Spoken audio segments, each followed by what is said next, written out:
I'd like to call the Newman City Council regular meeting and the Newman Redevelopment Agency special meeting to order. At this time, can we have a Pledge of Allegiance, please?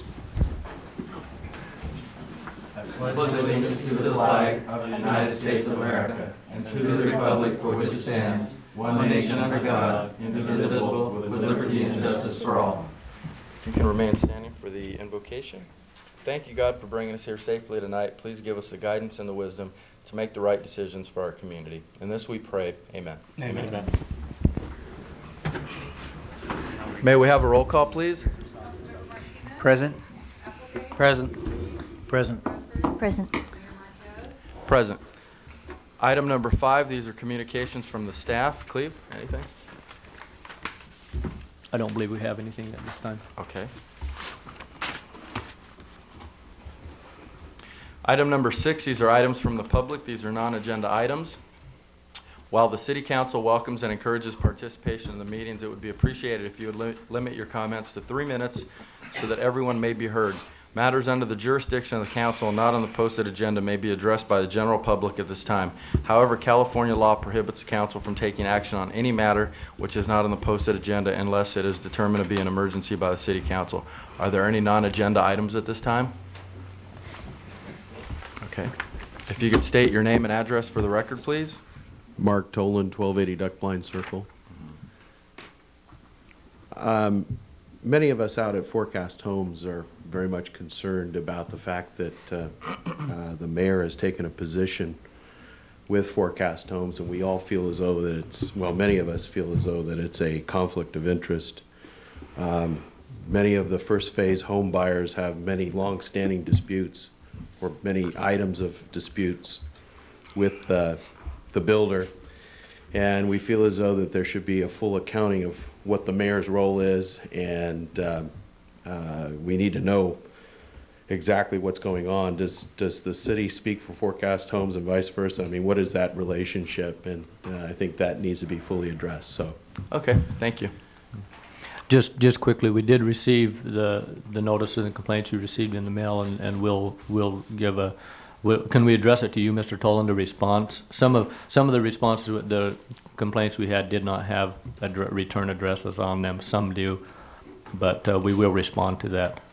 Okay. So. Is that, just to clarify, do we need even the addresses that have bogus addresses and everything, do we address it to you? Do we need to address? I don't know about the bogus addresses. I can't address that. Oh, Okay. I see. Okay, great, thanks. Any other comments? None? Okay.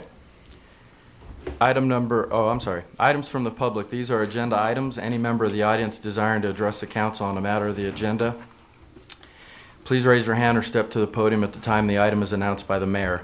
In order that all interested parties have an opportunity to speak, any person addressing the council will be limited to a maximum of 3 minutes unless the mayor or council grants a longer period of time. Are there any questions on any of the agenda items?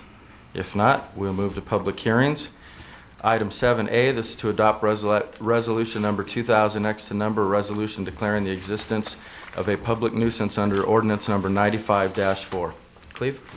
Our Public Works Director, Ernie Garza, asked that I handle this tonight. There is one item there. The property owner has been notified, did initially respond that he would take care of it, has not yet, so we are asking for permission to pursue this further at this time. Okay. What's he at? It's declaring a nuisance, a property maintenance nuisance on 1604 M Street. Oh, okay. It's related to, what's the proper term? Incorrect maintenance, needs some cleanup, some overgrowth of weeds and et cetera on the property, and some of the structures in disrepair and et cetera. Any other comments? So at this time, we will table this until further notice. No, I'm recommending that sorry. we adopt the sorry. resolution and allow the Public Works Director Okay. to pursue the abatement. So. And if we're going to do that, in the resolve part, we'll clarify the address. Yeah, it's not on here. That's why I was asking where it okay. was. It was just on the staff report in the front. Yeah.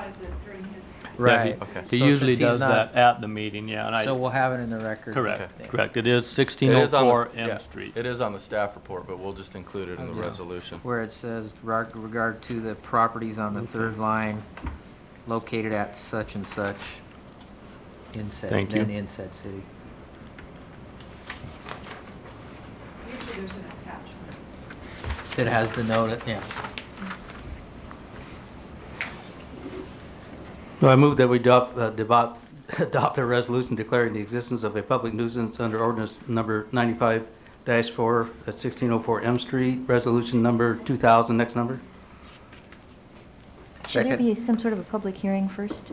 Yes, we do need Okay, to well, open then a we will. public hearing. Okay. Yeah. Since this is a public hearing item, we will open the public hearing at this time. If there are any comments from the public, seeing none, we will close the public hearing and bring it back for action.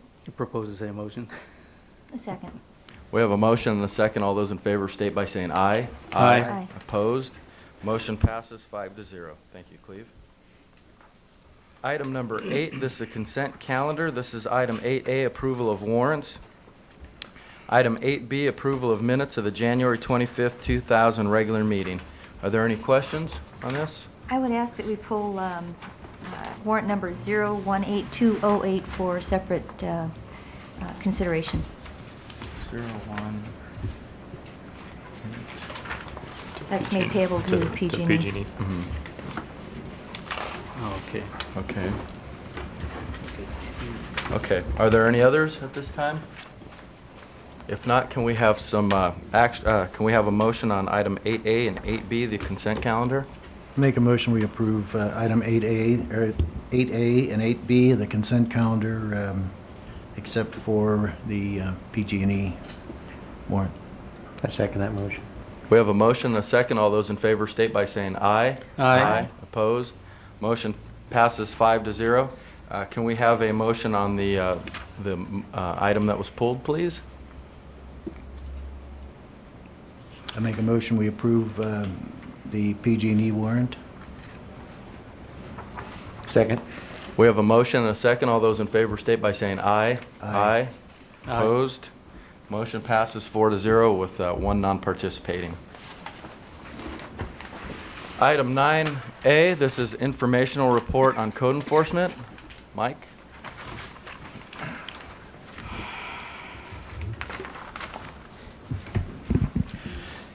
Good evening, Mayor and City Council.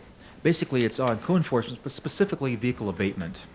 At the last council meeting on January 25th, it's requested a report be brought back to the council covering vehicle abatement program, the process that of how vehicles are abated, funding, and just some updated information regarding the program. I want to thank you for going through that resolution. We are hoping that we can get this program reinstated from 2002 to 2015. It is a cost recovery type of item, and it will kind of offsets that cost of our outlay to make this program operational. But basically, we have two sets of vehicle abatement. One is on public streets. It's twofold. One is on public streets, and the other part is on private property. The ones that are on public streets, it's a 5-day time limit. Has to be coupled with something other than just the time limit itself. Has to show some kind of indication that the vehicle has been there for some time. That would be like flat tires, engine parts missing, cobwebs going from the frame of the vehicle down to the ground, a windshield you can't see through, or no windshield at all. Something to indicate the vehicle is not operational. At that point, we put the officer takes a picture of that vehicle. We put a big red fluorescent sticker on the windshield or major body part there that we can find, and we start the process at that point by marking the tires, and that starts that 5-day process. The state actually has it where it's a 72-hour process, but our ordinance actually is a 5-day process, so we do give a little more leniency towards our residents. At that point, usually what that red sticker does, it indicates to the landowner or the property owner that the vehicle has been targeted by the police department. There's some kind of question on that vehicle, and it has to contact the police department on there. When they call, we tell them what the process is. If the vehicle's operational and they move it, the time limit stops, and we take that off of our list.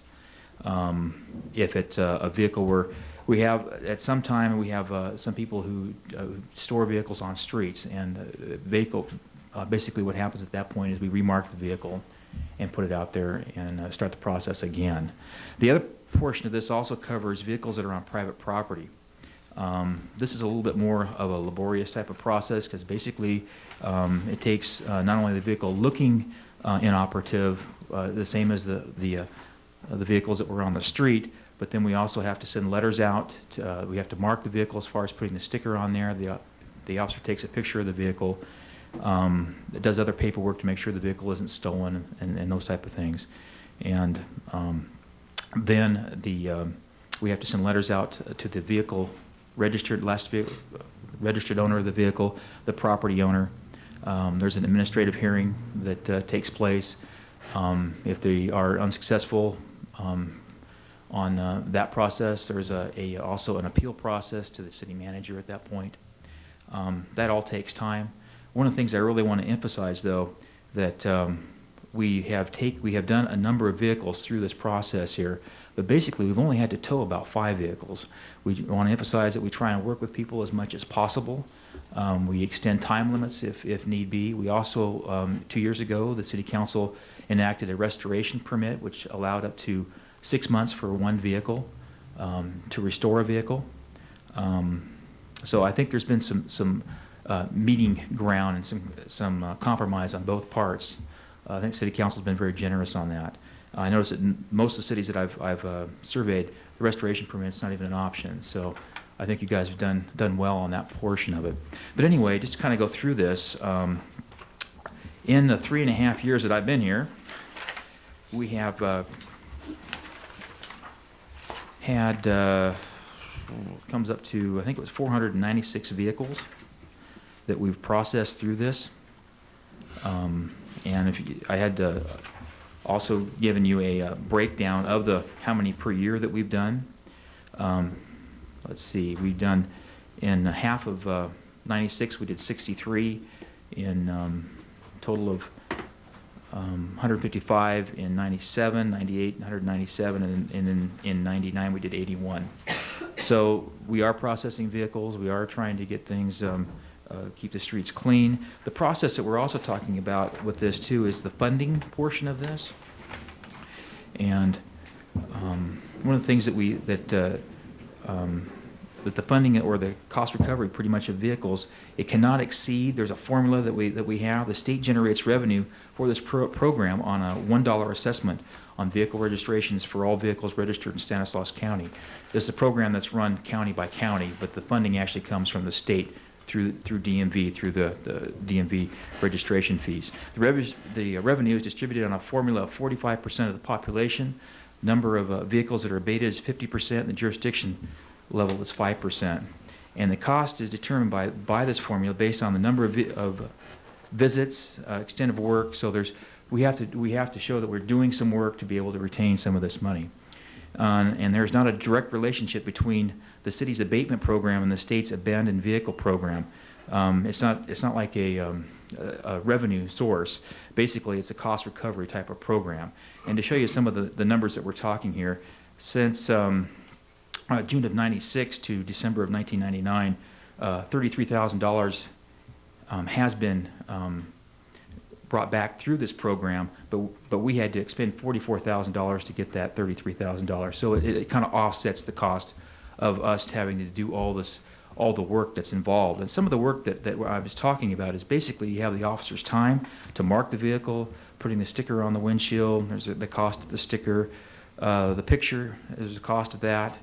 You have to write a report, run the license plate, find out who the registered owner is. They check to see if the vehicle is stolen. The officer has to make contact in person and with at the residence that this is at. The department has to research who the property owner is. Letters are sent out to inform the property owner and the vehicle owner of the intent to resolve the matter. And usually, this is the first time the property owner is aware that there is a problem. So but they are also the ones that are responsible for the tow bill if the vehicle has to be towed off the property. So you want to make sure that before they get a bill, that they know they have a say in the process. The process reviewed by a supervisor. The person is given 2 weeks by an officer, and it has to be rechecked again. There's a hearing schedule. There could be an appeal process up to the city manager, so you have his time. You have, the hearing officer's time, and then we have Lieutenant Caton, who also tracks the vehicles and generates a monthly report. We have to have a finished product because we can't get our money from Stancog, who actually holds this money. We have to prove that we've actually done the work to get the money. So we have this whole packet that we have to send over, and then that's actually generated by a report that goes to our finance department. So Margaret Souza makes sure a report goes that. She also attends the Stancog meeting. So there's a lot of things that go into us being able to make that cost recovery on that vehicle. And each step that we have is either mandated by law or it's necessary to justify the cost recovery portion through the documentation, as I just went through.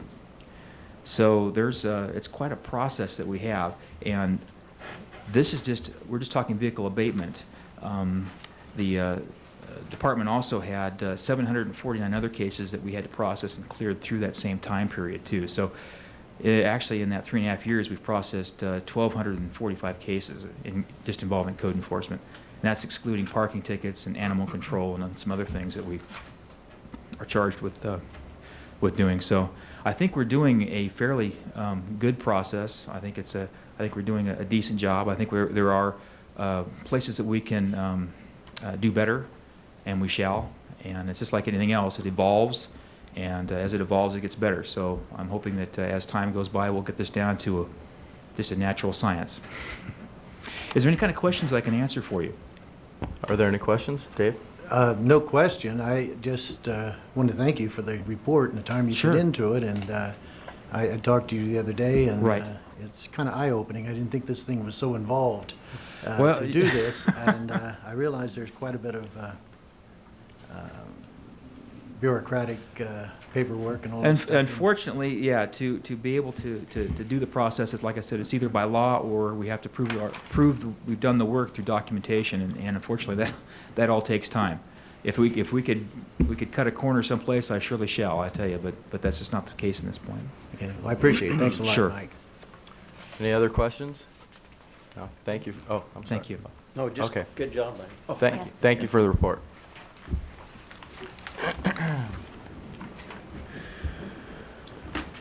Item 10, this is to adjourn to meet as the Newman Redevelopment Agency. Item 10A, can we have a roll call, please? Board Member Martina, Present, I'm sorry. Applegate, Present. Reed, Present. Bradford, Present. Chairperson Marquez. Present. Item 10B, this is to adopt a resolution authorizing the executive director to execute an agreement with Damari Enterprises for purchase of property at 1325 and 1341 N Street, which is for a total cost of $185,000. Cleve? This item is coming back to you as continued from your previous meeting. We have reached agreement now. Our attorney has reviewed this, and their attorney has reviewed this. Unfortunately, I have just set this before you tonight. If any of you have any questions, I apologize for that. We were actually right down to yesterday, actually meeting with Damari and ironing out the final differences. The one thing I did want to mention, and I didn't get a chance to talk to our city attorney this prior to, but Damari called me this afternoon. They did have one item. They have some equipment in the way of motors and some things stored at that site that they would like to have 30 days after close of escrow to remove that. I told him that wouldn't be any problem. I said, and I was willing to work with him on that. He said, that's fine. He says, if anybody wants to put it in the agreement, that's fine. He says, but if I was willing to work with him, that was okay. So I wanted to bring that up. I think we can handle it outside of the agreement, and we'll just work with them unless any of the council has a concern over that. But they said they'll move quickly, but they think they can do it in less than 30 days. But they do have quite a few electric motors and some things like that they need to move out of there. So unless there's any concerns over that, I think everything else has been covered in the agreement now, and we will proceed immediately with it to move with escrow and process the purchase. Are there any questions for Cleve? Okay. After we get through this, then we could possibly begin the work on I know there was the two buildings up, but the one that's more unsightly than the One- other, can we? Yeah, once we get this, get the purchase finalized, Right. at that time, we'll go inventory the property, myself and some of our public works and possibly the building department staff, look at that and see what there is. We've got to talk to a couple of people. I understand there's possibly at least one business in town that is renting some space from them currently. Right. We'll work with them. I see no reason why we shouldn't be able to continue that relationship, at least in the interim, until we decide to do something further.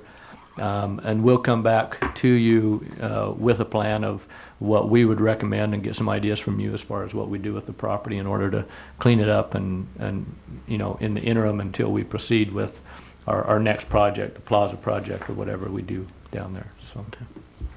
Any other comments? Can we have some direction on this item, please? I so move for adoption resolution authorizing executive director to execute an agreement with Demaria Enterprises, Inc. for the purchase of property at 1325 and 1341 N Street, Highway 33, APN 128-10-63 for a total cost of $185,000. Second. We have a motion and a second. All those in favor state by saying aye. Aye. Opposed? Motion passes 5-0. Thank you, Cleve. At this time, we will reconvene to the regular session. Item number 12, these are items from the city manager. I'll mention this quickly. Charles may want to report on it more. We did meet with LAFCO, and our Sherman Ranch project was approved last week. It was a little bit of a battle, but we did succeed and did have a unanimous vote at LAFCO to annex the property into the city. There was concern over Tatarik, and we have talked to them about not proceeding with any work out there until Tatarik has had a chance to do their test. Associated with that, the mayor and myself, as well as some others, will be meeting out at the site. Councilmember Applegate will be with us, and any of you are welcome also if you'd like to, tomorrow at 1 o'clock to review with them what their plans are. The developer has a little bit of concern with and there was no formal language. This was just a verbal commitment on part of the city, but we want to hold up to that. But our concern is that if they never do the test, does that mean we can never do anything out there? And so we want to get some commitments from them to say, okay, what are your plans to be able to do the test? And if you never get to the test, can we proceed after a certain date and get their commitment to agree to that? And then we can respond back to LAFCO that we have made a good faith effort to do that. Mm-hmm. Last item, streetscape, we're moving forward with this. I will report to the council that based on my discussions and negotiations with RRM Design Group, we are probably going to cancel that contract and perform the work through our engineering staff in-house with some consulting work from another design group. There's some complications that we ran into in reviewing that contract and working with them that we were unable to work out, and so I'll probably report back at your next meeting on the final results of that. But I wanted to let you know that right now because we are moving forward under that scenario. Our engineering staff has the staffing and the capabilities to move forward on it, and they are currently doing that so that we don't run into any delays with the project. Good. So every intention is, though, that we're still going to meet that deadline to receive that 80% local match. Definitely. We just pretty much finalized this today. The council had authorized me to go back and negotiate with RRM Design Group. We were unable to reach an agreement of where we thought the project should be. Our engineering staff had reported that there's no reason why they shouldn't be able to do the construction documents. There are a couple of items that we will go out, and we had offered to work with RRM as far as on a consulting basis on certain items that we may need some expertise on. And initially they have indicated that they're not interested in doing that on that level. So we will continue to work. The work is moving forward. We do think we're on schedule with it now. We're not delayed at all, and we'll continue to move forward with it. We're going to keep the same design that's brought forth by the Streetscape Committee? Definitely, Good. yes.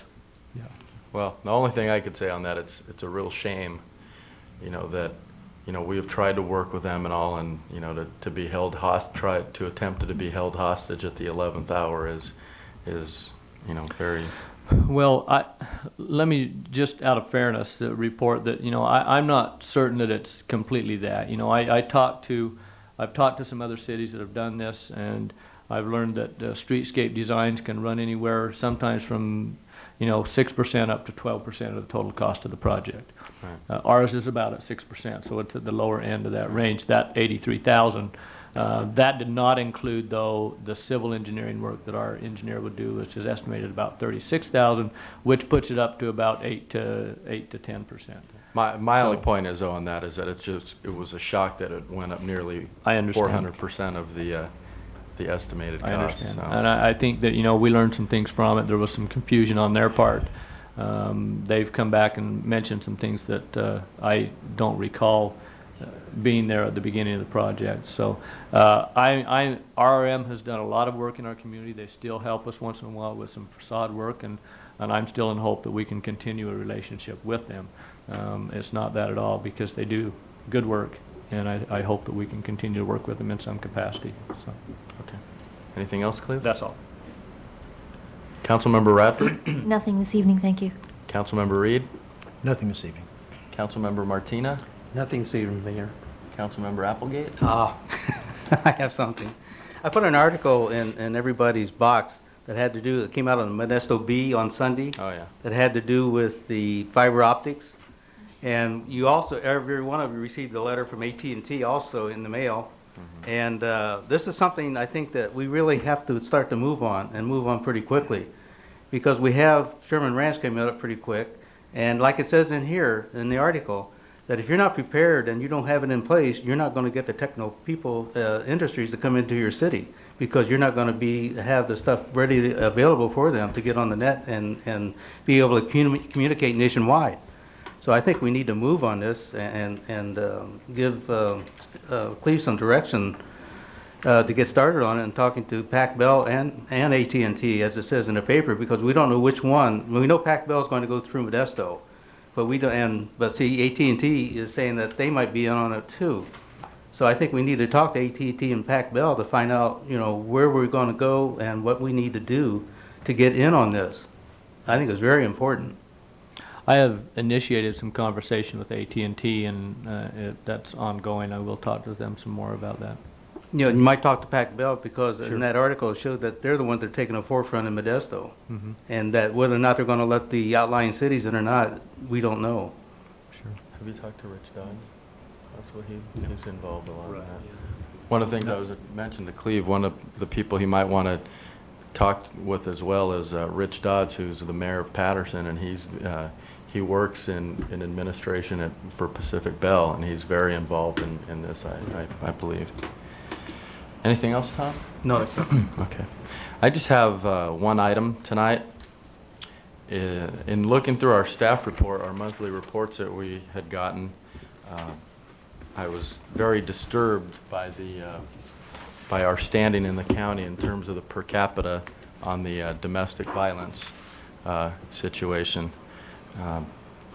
One thing that on your report, Mike, where you'd put in there we're number one in the county per capita on domestic violence.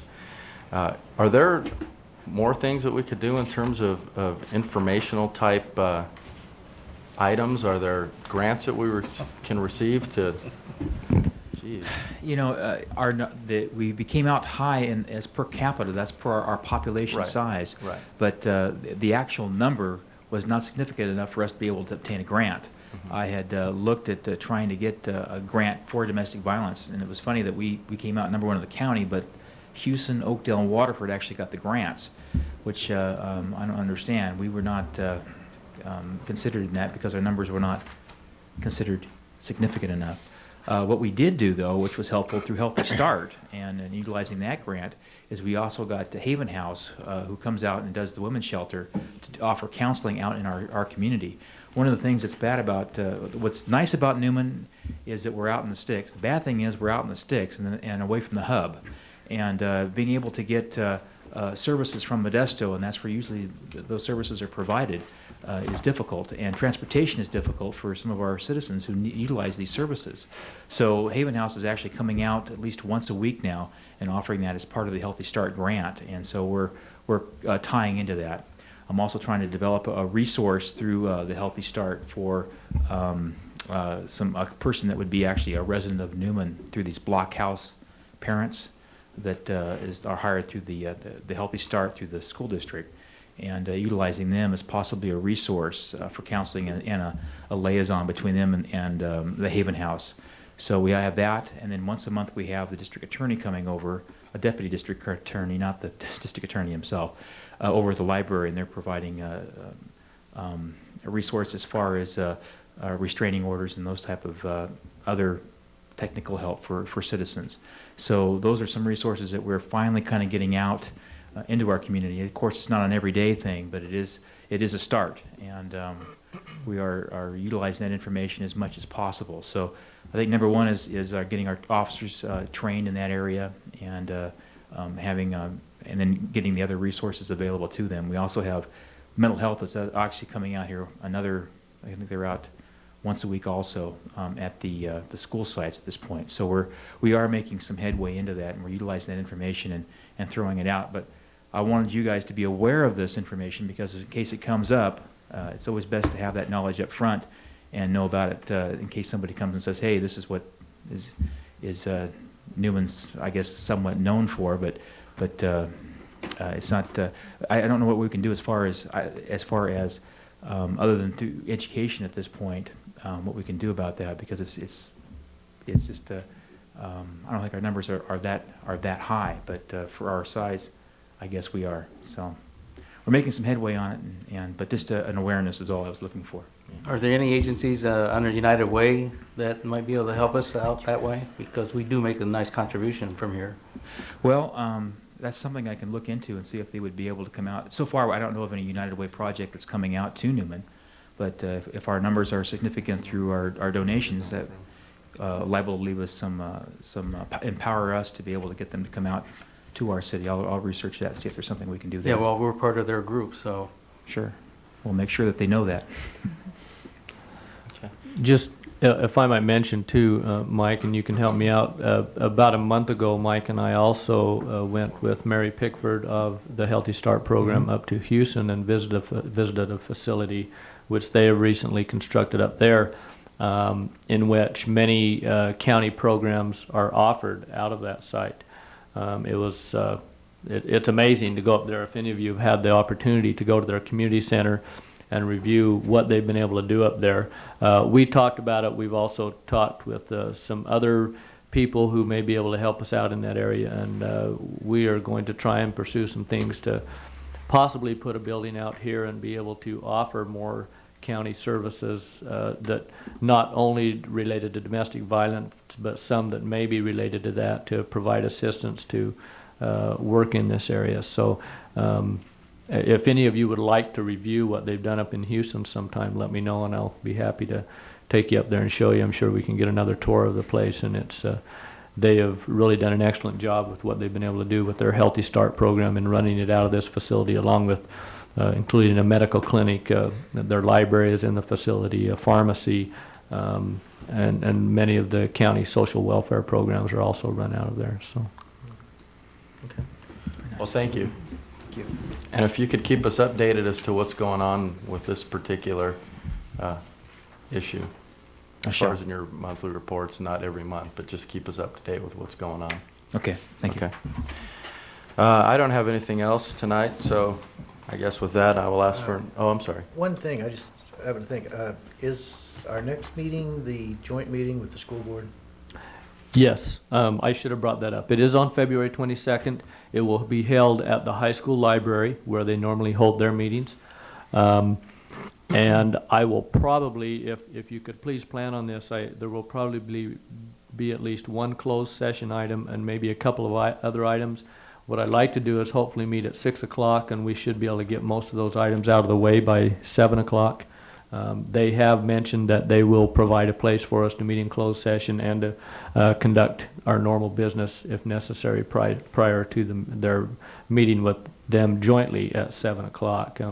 I'm keeping these items down to as much of a minimum as I can, but there are a few items that we do need to take care of as a city prior to meeting with them jointly. So we meet at 6 o'clock for school then? The plan is to meet at 6 o'clock at the school, yes, right now, and I will let you know if any of that changes as quickly as I can, but if you can plan on that on the 22nd, holding the meeting at 6 o'clock, I'd appreciate it. If any of you have any concerns about that, please let me know. Do we have a group of, a small group of specific items that we're going to meet with the school board on, or just in general, or? If you have items which you would like to be on there, let me know, but there's two things that the superintendent has addressed, and we're trying to keep those specifically, those two, so that we can try to study those a little bit more in depth and find out what is going on with them. One is school facilities, which has been a very interesting one and one of great concern to the community, I think. And to get some input on what the school is doing, where they're at right now, and what we can maybe do to assist them in that area. And then the other one is just joint use or joint programs that we might can continue to pursue. A year ago when we met, we discussed a few things initially, but then we never did really pursue anything. And so we want to try to, look at that a little bit more in depth and see what we might be able to do. So those are the two items that we have planned. We think that will probably take up most of the time that we want to So spend. that's what I meant, so that we didn't go off on a tangent someplace. Sure. And one of the things on the joint uses that I would hope that we would get into is the fact that, if there are pieces of property that they have on or the piece of property they have on the junior high and our piece of property Sure. next to it, and, possibly the piece of property over on the other side of town, if, we could just emphasize and even this piece out here behind Von Renner, Mhm. if we could just emphasize to them, that we want to work with them to, develop joint site plans and things like that to save them and ourselves money. But we could pursue that further, I guess. Yeah. Anyway, I don't have anything else tonight. If there are no other comments or questions, can we have a motion to adjourn? I move that we adjourn. Second. We have a motion and a second. All those in favor state by saying aye. Aye. Opposed? Meeting adjourned.